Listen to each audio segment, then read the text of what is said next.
Un flic arrête un camping-car rempli de drogue et réclame 1000 de péage. Si t'as pas l'argent tu rends un autre service. Le mec croit que c'est 1000 $.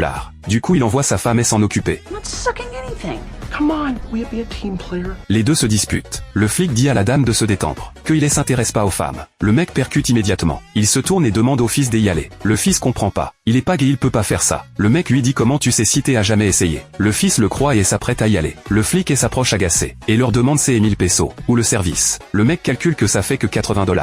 Il sort un billet de cent et le file au flic. En partant le flic leur envoie un bisou volant. En vrai les quatre sont pas du tout une famille. Ce sont juste des complices recrutés par le mec. David est un dealer du quartier. Ce jour-là il tombe sur son voisin Will, qui se fait tabasser par des voyous en voulant sauver une fille. David veut jouer aux flics pour les faire fuir. Sauf qu'il tombe sur Will qui est pas très malin. No, he's not a cop. He's actually really cool. Thank you. Les voyous repèrent le portefeuille de David. Il court se réfugier à l'étage. Mais le passage est bloqué. David voit la benne à ordures en bas.